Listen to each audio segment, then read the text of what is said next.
Om Namo Bhagavate Vasudevaya. Om Namo Bhagavate Vasudevaya. Reading from Bhagavad Gita, chapter 10, verse number 14. Sarvam etam vritam manye yen mam vadsi keshava nahi te bhagwan viktim vidur devana danava. O Krishna, I totally accept as truth all that you have told me. Neither the demigods nor the demons, O Lord, can understand your personality. Purport. Arjun here confirms that persons of faithless and demoniac nature cannot understand Krishna. He is not even known by the demigods. So what to speak of the so-called scholars of this modern world? By the grace of the Supreme Lord, Arjuna has understood that the Supreme Truth is Krishna and that he is the perfect one. One should therefore follow the path of Arjuna. He received the authority of Bhagavad Gita. As described in the 4th chapter, the parampara system of disciplic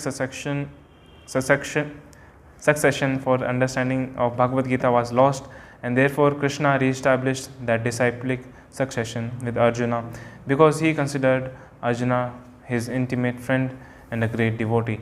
Therefore, as stated in our introduction to Gita Upanishad, Bhagavad Gita should be understood in the parampara system. When the parampara system was lost, Arjuna was selected to regenerate it. The acceptance by Arjuna of all that Krishna says should be emulated. Then we can understand the essence of Bhagavad Gita. Then only can we understand that Krishna is the Supreme Personality of Godhead. Namo Vishnupadaye Krishna Prishtaya Bhutale Srimate Bhakti Vedanta Swami Niti Namane Namaste Saraswate Devi Gauravani Pacharine Nirvishesha Shunyavadi Pashara Deshadane. Hare Krishna. Sarvam ritam manye yen mam vadsi keshava nahi te bhagavan viktim vidur devana danava. O Krishna, I totally accept as truth all that you have told me. Neither the demigods nor the demons, O Lord, can understand your personality. Hare Krishna. So in this verse, Arjuna, he is telling his position that whatever Krishna you have told, I accept everything, and nor the demons nor the demigods can understand you, your personality, who you are actually in truth. So in this verse we can understand like how can we understand God. Prabhupada here mentions in the purport that because Arjuna was an intimate friend of Krishna, he was selected to regenerate the this parampara system, because Bhagavad Gita was spoken in parampara. Krishna says, sakalena mahata yogo nashta parantapa. Before giving transcendental knowledge in 4th chapter, Krishna tells Arjuna, because this parampara was lost, I am again telling this because you are a friend and my devotee. So we understand like it's mentioned neither the demigods nor demons can understand who Krishna really is. So we understand from Srimad Bhagavatam and Bhagavad Gita, like the demigods, they are great personality, great pious beings who have been appointed as the post of demigods, but because they have tinge of material desire to be seen as overlords or controllers, they cannot understand Krishna fully. Even in Bhagavatam we see it's demigods like Brahma, Indra, they repeatedly they forget the position of Krishna, who Krishna is. That's why just like this happened when Govardhan Leela happened. Indra forgot that Krishna is the Supreme Personality of Godhead, and later when the whole Leela happened, Indra apologized to Krishna because he had forgotten like Krishna is Achyuta. Krishna, his position is fixed, he is always on the top. Similarly we see Brahma, when he stole the cowherd boys, thinking Krishna just to test Krishna, like who Krishna is. So when he stole the cowherd boys, and after that Brahma started offering prayers to Krishna because he had forgotten who Krishna really is. That's why it mentioned here demigods and demons, they cannot understand Krishna. Krishna, he even bewilders the demigods. It says, Muhyanti yat Surya. Even the demigods, they are put into illusion by Krishna. So we understand like how do we come to the truth of understanding Krishna. It's mentioned because Arjuna was a devotee, he could understand Krishna. And it's mentioned in Gita like Bhaktyan Mam Abhijanati. Only a devotee can understand Krishna. Because a devotee, the devotee tries to serve Krishna, and Krishna within heart, he gives whatever intelligence is required to understand Krishna. We may not be able to understand Krishna fully, because God's opulence, His knowledge, His qualities, they are unlimited. But we can understand up to a certain extent the God's qualities, His nature, His His opulences, when He Himself reveals, not by our own endeavor. We can, we may theoretically know, but we may not realize that knowledge. That's why it says only a devotee can understand.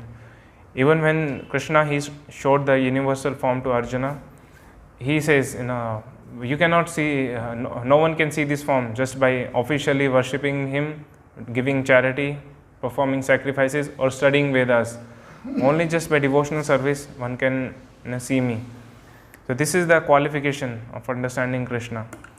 And this scholars also, they read Bhagavad Gita and they come to the conclusion like Krishna is not supreme, he is just a historical personality or even a mythical figure, and Krishna's character is not very good.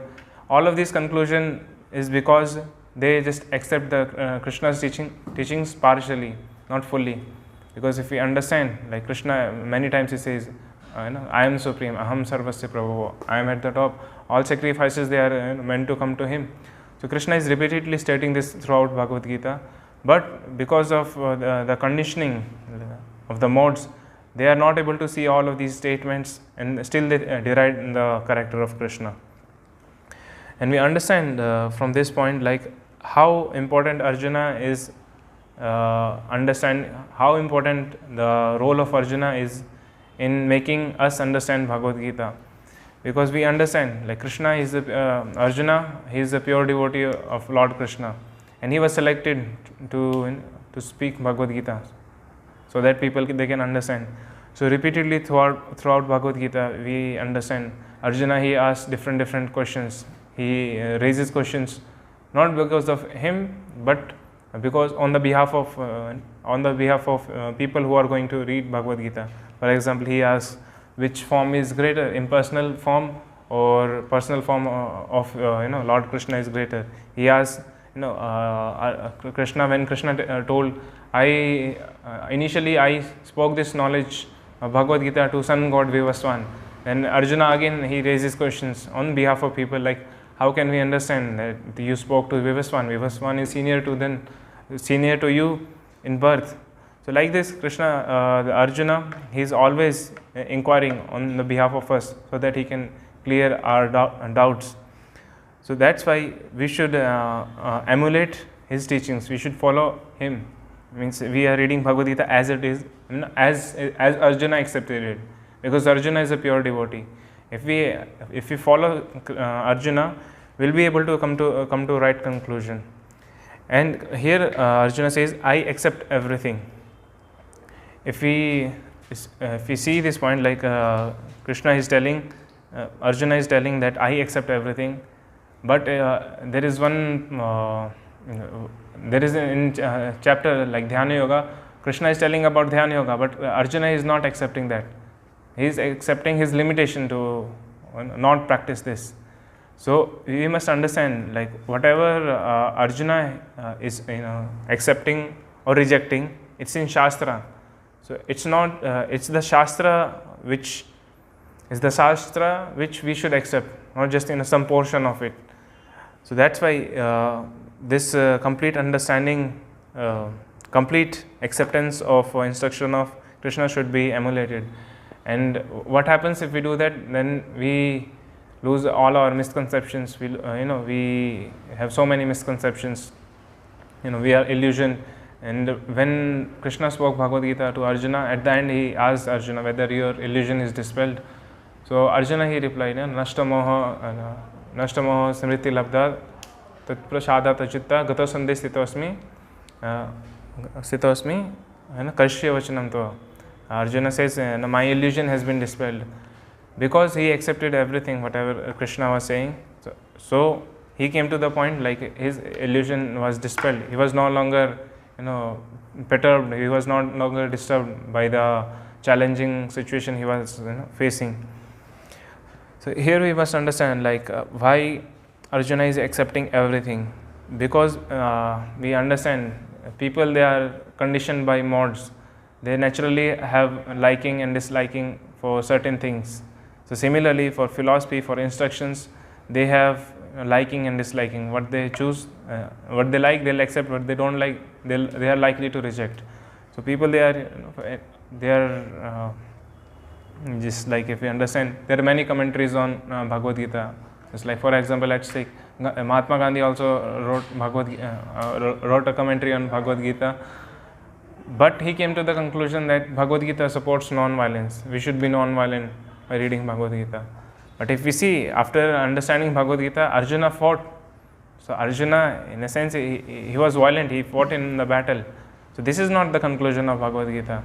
Just because people, they have this tendency of not accepting, just accepting what they like. That's why Arjuna is trying to counteract this tendency of just accepting what one likes.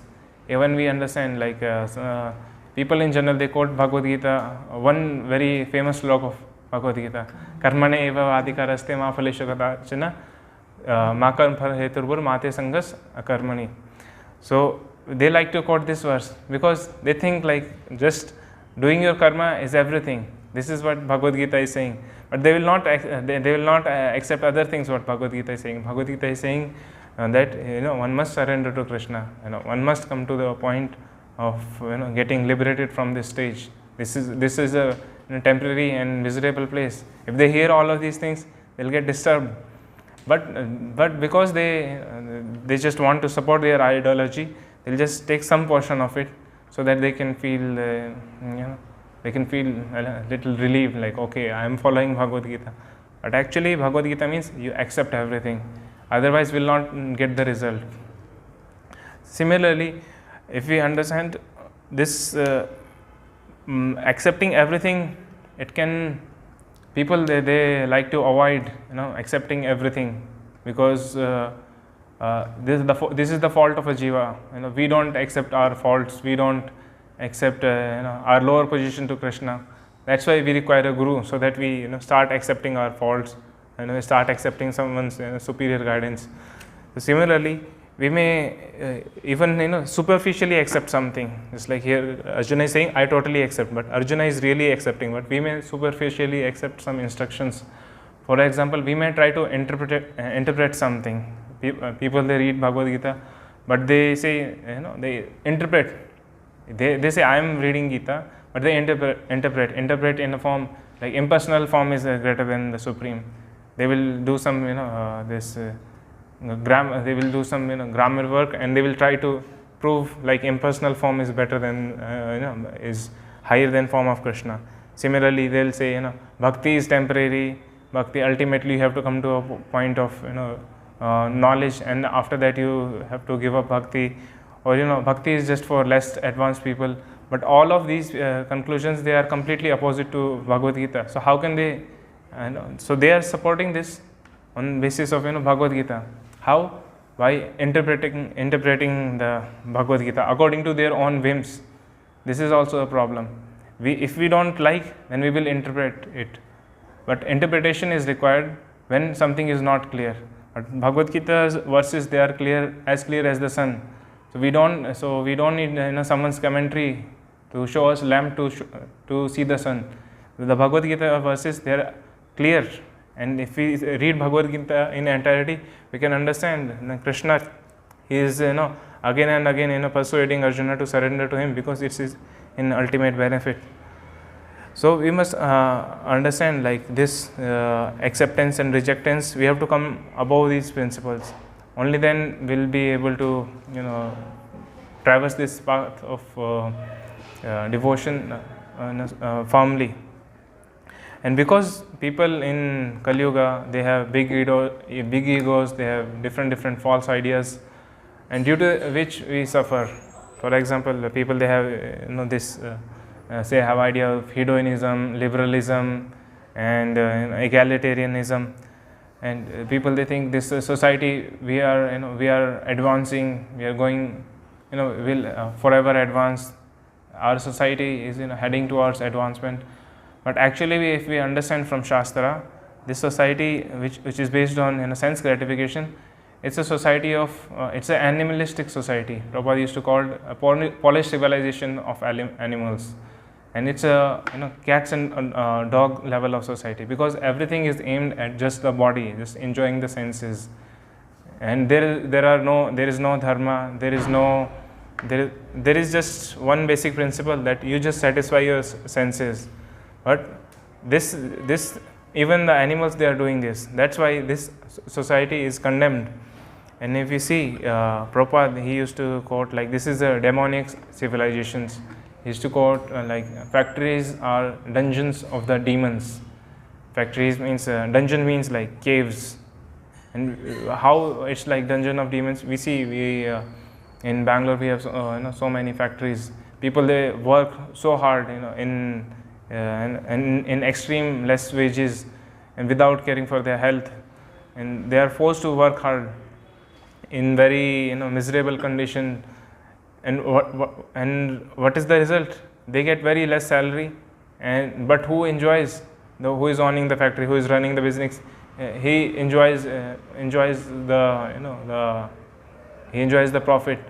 So this civilization based on factories, based on these industries, this is all demoniac, because it is just making the rich people rich and poor people more poor, because every year money is losing its value.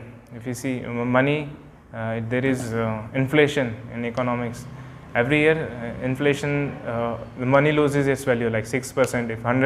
If today 100 rupees is can buy 100 rupees worth of item, next year 100 rupees can buy only 96 rupees worth of items.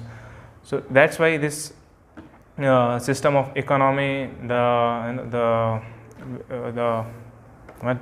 the basic principle of running the economy, all of this is faulty, and due to which, and we see the problems what people they are facing. They have very less salary. They are always in anxiety, because with such a less amount of salaries, how they'll work. And if they work in such a poor working conditions, definitely their health is going to go down. And all of these things, they impede the spiritual growth. And that's why it's said that this is soul killing civilization, because a human being is just not meant to work whole day in a factory or somewhere. He is meant to cultivate spiritual knowledge, to come to the point of surrendering to the Krishna and achieving life's goal. And we see practically like people, they have no time. In Bangalore we see people, they have no time. And of course one more thing is that they are following this present system of government. If we see this, we have to pander to the whims of politicians. Whatever policies they are implementing, we have to be in accordance with them. For example, now we are in Bangalore. So Bangalore is suffering through water crisis. So it's affecting our lives. We are not directly involved in all this. Government is supposed to look after this, but for some reasons they are not, and for that we are suffering. There is a shortage of water. So our activities, they are affected. But if we simply make our life very simple, just keeping it to some basic needs so that we can execute the spiritual advancement, it is very easy. It is without anxiety, without much labor, just to keep it, just to keep the body and soul together, we can work. But if we are going to live in such a society, then we have to pander to the whims of politicians. And most people, they are ignorant about this spiritual knowledge, so they will not value this. and they will vote according to whatever they, whichever politicians can satisfy their whims for sense gratification, they'll vote that person in power. So if we see this like this, if it continues, then we are going nowhere, because if we don't progress spiritually, this material existence will continue. It is never going to stop. So that's why actual progress is toward Krishna, towards absolute truth. If we focus on that, then that civilization is considered advanced. Not the civilization which just considers the bodily advancement all in all. So we should try to understand these statements from Shastra, and as far as possible we should try to understand and apply it in our lives, because they are meant for our benefit, and whatever Krishna is saying for our benefit. If we follow, we'll get the result. Otherwise there will be confusion, anxieties, and delusion in the society. Thank you. Hare Krishna. Any questions? Srila Prabhupada ki Jai. Bhagavad Gita as it is ki Jai.